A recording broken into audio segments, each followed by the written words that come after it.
नमस्कार, मैं हूं सुशांत सिन्हा। टाइम्स नाउ नव भारत पर यह समय है राष्ट्र गर्व का। सोमवार से शुक्रवार हर शाम 6:25 पर आपके लिए यह शो लेकर आता हूं, राष्ट्र गर्व, जो हर भारतीय को देश पर गर्व करने के और मौके देती है, राष्ट्र गर्व से भर देती है। उन्हें अपनी समृद्ध संस्कृति और विरासत को देखने का नया नजरिया देने वाला शो है ये। राष्ट्र गर्व वैसे फर्जी नैरेटिव की बखिया उधेड़ता है जो भारत की सनातनी छवि पर चोट करना चाहता है। राष्ट्र गर्व में मैं आपके सामने उन ऐतिहासिक और पौराणिक तथ्यों को भी ढूंढ कर लाता हूं जिसे जानबूझकर आपसे छिपा लिया गया या जिस पर गर्व करने का मौका ही नहीं दिया गया, और उसमें भारत की असली पहचान दर्ज है जो राष्ट्र गर्व से भरती है।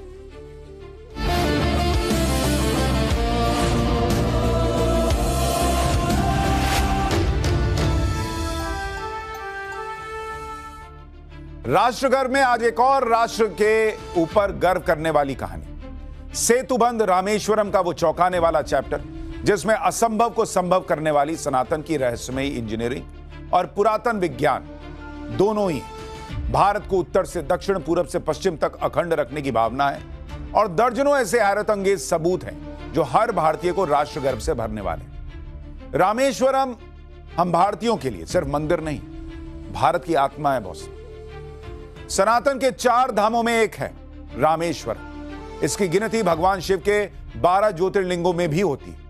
हिंदू धर्म ग्रंथ कहते हैं कि 11 ज्योतिर्लिंगों में भगवान शिव खुद दिव्य ज्योति के रूप में प्रकट हुए, लेकिन रामेश्वरम के साथ खास बात जुड़ी।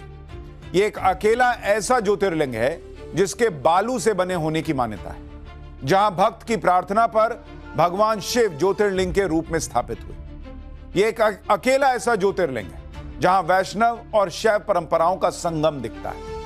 रामेश्वरम 3 युगों से इस बात की गवाही देता आ रहा है कि मर्यादा पुरुषोत्तम राम भारत में पैदा हुए। यह मंदिर इस बात की गारंटी है कि राम को काल्पनिक बताने वाली सनातन विरोधी साजिशें भारत में कभी कामयाब नहीं हो पाएंगी।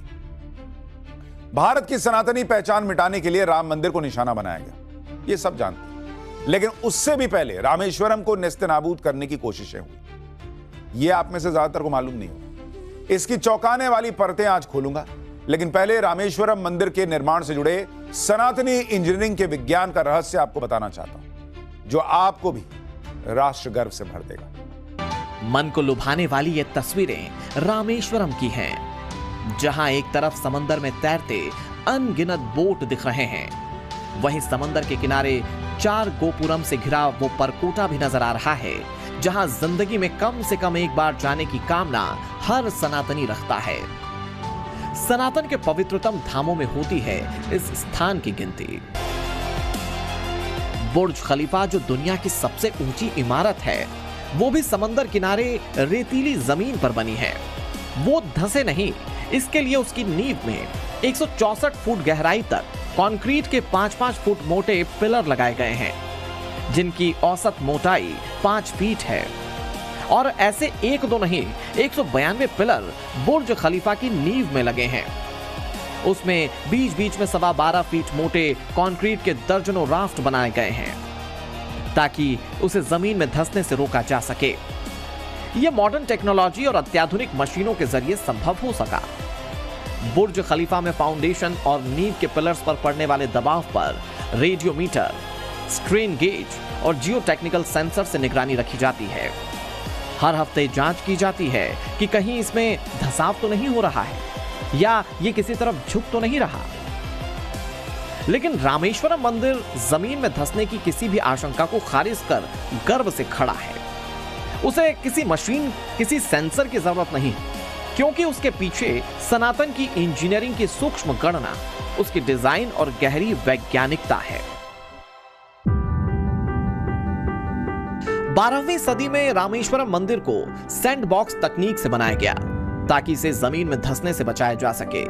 उस समय रामेश्वरम की बालुई जमीन में 15 फुट गहरा गड्ढा खोदा गया। नींव में बालू और चूने की मोटी परत बिछाई गई, जो कुशन की तरह काम करता है। उसके ऊपर ग्रेनाइट के बड़े ब्लॉक्स रखे गए। उन्हें आज के जिग्सा पजल की तरह इंटरलॉक किया गया। जब भूकंप, बड़ा तूफान या सुनामी आती है तो रामेश्वरम मंदिर की बनावट जमीन के कंपन के साथ मूवमेंट करता है और बिना धंसे, बिना गिरे फिर स्थिर हो जाता है। मॉडर्न साइंस इसे आज सैंड राफ्ट टेक्निक कहता है। ये असल में सनातन की सदियों पुरानी तकनीक है, जिसका इस्तेमाल आज आधुनिक इंजीनियर भी करते हैं। भारत में आने के बाद अंग्रेजों ने इस सनातनी तकनीक को सीखा और 18वीं 19वीं सदी में भारत के रेतीले और दलदली इलाके में बड़े बड़े निर्माण किए। आज जहां मुंबई का विक्टोरिया टर्मिनस रेलवे स्टेशन है, 18वीं सदी में वो दलदली रेतीली जमीन हुआ करती थी। सन 1881 में ब्रिटिश इंजीनियर्स ने उसे सैंड राफ्ट तकनीक का इस्तेमाल करके बनाया। कोलकाता का मशहूर हावड़ा ब्रिज भी इसी सनातनी तकनीक के इस्तेमाल से बना। सन 1943 में वहां हुगली नदी की रेतीली जमीन में इस तकनीक का इस्तेमाल कर गहरे पाइल्स और राफ्ट बनाए गए। मुंबई के छत्रपति शिवाजी इंटरनेशनल एयरपोर्ट में रनवे और टर्मिनल भी इसी सनातनी तकनीक का इस्तेमाल कर बने हैं। सन 1930 में अंग्रेजों ने वहां हवाई पट्टी बनाने के लिए वैसे ही बालू पर चूने की मोटी परत बिछाई और सैंड बॉक्स तैयार किया, जैसा रामेश्वरम मंदिर के निर्माण के दौरान किया गया था।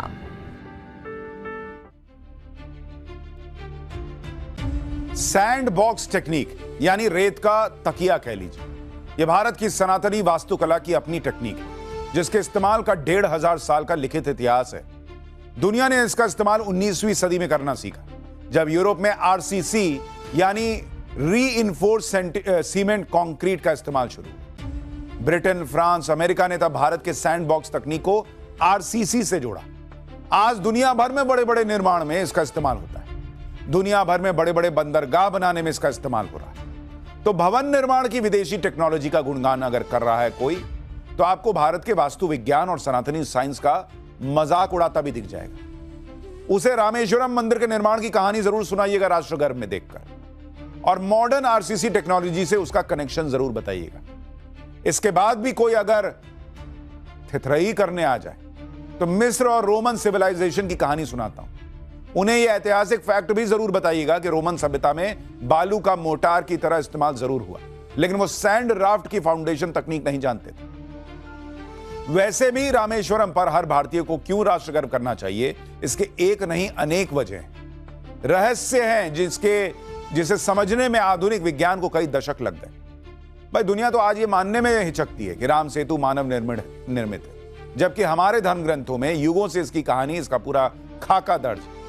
आधुनिक वैज्ञानिक रिसर्च में यह बात साबित हुई कि राम सेतु के नीचे जो बालू के लेयर हैं, जो मूंगे की चट्टानें हैं, वो 4000 साल पुरानी, जबकि राम सेतु के प्राकृतिक चूना पत्थर 7000 साल पुराने। इस बात का जवाब आधुनिक वैज्ञानिक नहीं ढूंढ पाए कि ऐसा कैसे हुआ, क्योंकि 4000 साल पुराने बालू और मूंगे के लेयर के ऊपर 7000 साल पुरानी चूना पत्थर की चट्टानों के होने का मतलब क्या है? उन्हें खास तौर से वहां क्या जमाया नहीं गया होगा? क्या वो मानव निर्मित हो सकते हैं? राष्ट्रगर्भ के इस अद्भुत चैप्टर की कई चौंकाने वाली परतें हैं, जिसे आगे खोलूंगा, लेकिन पहले आपको मैं रामेश्वरम मंदिर से जुड़े सनातनी वास्तुकला के एक और चमत्कार की कहानी बताता हूं। आज भी दुनिया भर के पर्यटकों से लेकर मॉडर्न इंजीनियर्स को यह कहानी हैरान करती है। रामेश्वरम मंदिर में ही दुनिया का सबसे लंबा मंदिर कॉरिडोर है। इसमें 1212 स्तंभ हैं और हर एक की ऊंचाई 30 फीट है। हर स्तंभ पर अलग अलग तरह की जटिल नक्काशी है। छत पर रंगीन चित्रकारी है जो पर्यटकों और भक्तों को मंत्रमुग्ध कर देती है। इसका निर्माण 12वीं से 17वीं सदी तक होता रहा। रामेश्वरम मंदिर के कॉरिडोर की कुल लंबाई लगभग 3850 फीट यानी करीब 1.25 किलोमीटर है, और इसके पूर्व से लेकर पश्चिम की दिशा में 400 फीट प्रत्येक और उत्तर दक्षिण में 640 फीट प्रत्येक हिस्से शामिल। एक सिरे से देखें तो यह अद्भुत आभास देता है। ऐसा लगता है कि अनंत तक जाने वाला रास्ता है। यह सिर्फ एक वास्तुशिल्प चमत्कार नहीं, बल्कि भारत की प्राचीन महानता, भक्ति और राष्ट्रीय स्वाभिमान का जीवंत प्रतीक। इसे देखकर गर्व होता है कि हमारी सनातन सभ्यता ने इतनी भव्य संरचना सदियों पहले बना दी। प्रधानमंत्री मोदी और गृह मंत्री अमित शाह जैसे नेता कई मौकों पर इसे भारत के सांस्कृतिक पुनरुत्थान से जोड़ चुके हैं। रामेश्वरम मंदिर कॉरिडोर को बनाने के पीछे दो खास बातें थी। सनातन की इंजीनियरिंग के मुताबिक 1.25 किलोमीटर लंबा यह गलियारा रामेश्वरम मंदिर के लाखों टन वजन को बैलेंस करता है, उसे भूकंप और बड़े समुद्री तूफानों से एक्स्ट्रा सिक्योरिटी देता है। उदाहरण के तौर पर 1964 में रामेश्वरम में आया प्रचंड तूफान, जिसने रामेश्वरम में अंग्रेजों के बनाए धनुषकोटी रेलवे स्टेशन को तहस नहस कर दिया। वहां मौजूद चर्च और इमारतें ऐसे गायब हो गईं जैसे कभी थी ही नहीं। 1964 के उस तूफान में धनुषकोटी रेलवे स्टेशन पर खड़ी एक रेलगाड़ी भी कहा जाता है कि बह गई, लेकिन समुद्र किनारे मौजूद रामेश्वरम मंदिर का बाल भी बांका नहीं हुआ। और इसीलिए हम कह रहे हैं कि उस वक्त भी सनातन ने जो हासिल किया वो राष्ट्र गर्व का अद्भुत उदाहरण है। रामेश्वरम में धनुषकोटी वही जगह है जहां से भगवान राम ने राम सेतु का निर्माण शुरू किया था। ये धनुषकोटी है, रामेश्वरम के दक्षिणी छोर पर जमीन का आखिरी किनारा। यहां से जुड़ती है असंभव को संभव बनाने वाली कहानी। समुद्र पर पुल बांध देने की सनातनी शक्ति का प्रमाण। सनातन के धर्म ग्रंथ कहते हैं त्रेता युग में भगवान श्री राम ने अपनी वानर सेना को लंका ले जाने के लिए धनुषकोटी में समुद्र पर पुल बनाना शुरू किया। हनुमान, नल, नील, अंगद, जामवंत जैसे महाबली वानरों ने 5 दिन में ही वो पुल बना दिया जिसे हम भारतीय पवित्र राम सेतु कहते हैं। और पश्चिम की दुनिया एडम्स ब्रिज यानी कि आदम का बनाया ब्रिज कहती है। रामेश्वरम को श्रीलंका के मन्नार द्वीप से जोड़ने वाला राम सेतु चूना पत्थर की 103 चट्टानों के साथ मूंगा का प्रवाल और रेत की पट्टियां इसे परिपूर्ण करती हैं। ये 30 किलोमीटर लंबा है और अलग अलग हिस्से में 3 से 13 किलोमीटर तक चौड़ा बताया जाता है। सैटेलाइट इमेज में इसका 99% से ज्यादा हिस्सा पानी में डूबा दिखता है और केवल 0.02% हिस्सा ही समुद्र के ऊपर दिखता है। राम सेतु जहां से गुजरता है वहां समुद्र बेहद उथला है। वहां पानी की गहराई 3 फीट से शुरू होकर अधिकतम 30 फुट तक है। इसमें 11 छोटे छोटे चैनल हैं जो सिर्फ 5 से 9 फुट गहरे हैं। इसरो नासा ने मिलकर 2024 में राम सेतु के सैटेलाइट से लेजर मैपिंग की थी।